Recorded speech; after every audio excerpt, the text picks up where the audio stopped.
Bismillahirrahmanirrahim. Assalamualaikum warahmatullahi wabarakatuh.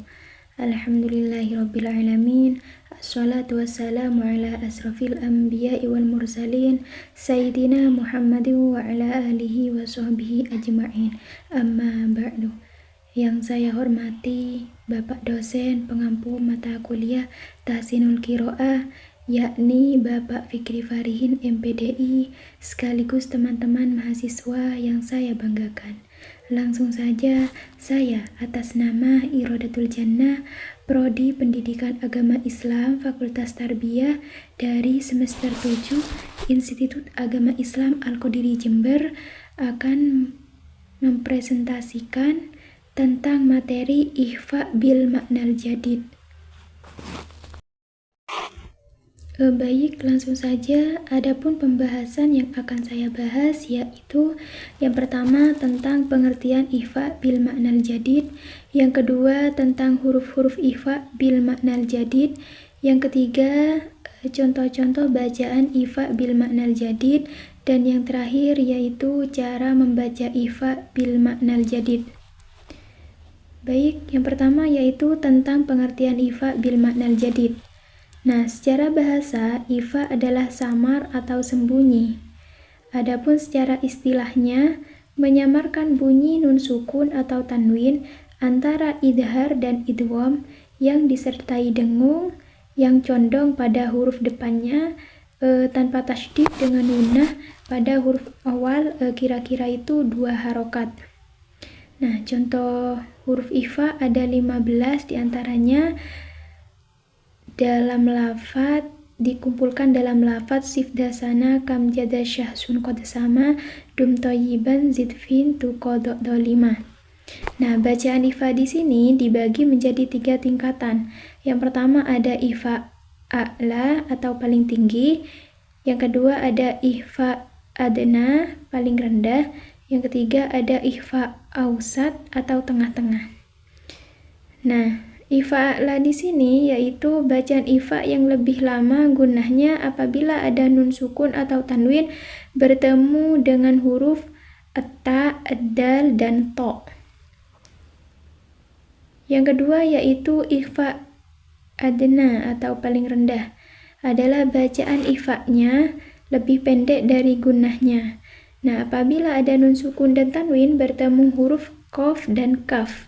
Nah, cara bacanya nun sukun atau tanwin disuarakan ang. Yang ketiga yaitu Ihfa ausat atau tengah-tengah, yaitu bacaan Ihfa dan gunnah sama atau sedang apabila ada nun sukun dan tanwin bertemu dengan huruf tsin, jim, dal, za, sin, shin, shad, dha, fa. Nah, adapun cara membacanya ketika menyuarakan nun mati atau tanwin, bibir dan lidahnya itu dipersiapkan menempati makhraj huruf yang dihadapi. Nah, sedangkan Ihfa bil Ma'nal Jadid merupakan Ihfa dengan arti baru, yakni huruf-hurufnya Ihfa yang letaknya ada di akhir kalimat dengan syarat sukun karena adanya waqaf. Sedangkan huruf sebelumnya itu mati asli. Nah, hurufnya Ihfa Jadid itu ada ro, lam, nun, mim, dha, ya, ha, waw. Nah, ke dalam bagian dari huruf-huruf sebelumnya, sehingga huruf tersebut itu terlihat, namun seperti tidak terlihat, atau ada, namun seperti tidak ada, oleh karena itulah dikatakan baru. Itu adalah pengertian dan contoh dari Ihfa bil Ma'nal Jadid. Nah, pembahasan yang kedua yaitu huruf-huruf Ihfa bil Ma'nal Jadid. Nah, Ihfa bil Ma'nal Jadid atau Ihfa dengan makna baru itu adalah apabila ada 2 huruf yang mati di akhir karena dibaca waqaf. Nah, adapun huruf-hurufnya itu ada 8, yaitu ada ro, lam, nun, mim, dha, ya, ha, dan waw. Dengan syarat terletak di akhir kata, disukun karena waqaf, didahului oleh huruf mati asli, huruf 8 tersebut tidak ditasydid, sebelum huruf akhir tidak ada huruf mad. Nah, apabila salah satu dari 5 syarat tersebut tidak ada, maka tidak terjadi bacaan ikhfa bil makna jadid. Yang selanjutnya yaitu contoh-contoh bacaan ikhfa bil makna jadid. Yang pertama yaitu huruf ikhfa jadid ada lafadz ro.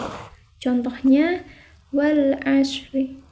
Sebab dan alasan, karena adanya ro terletak di akhir kalimat kemudian disukun karena wakof yang didahului dengan huruf mati yang asli tidak dibuat dan huruf ro tidak bertasydid. Wal asri.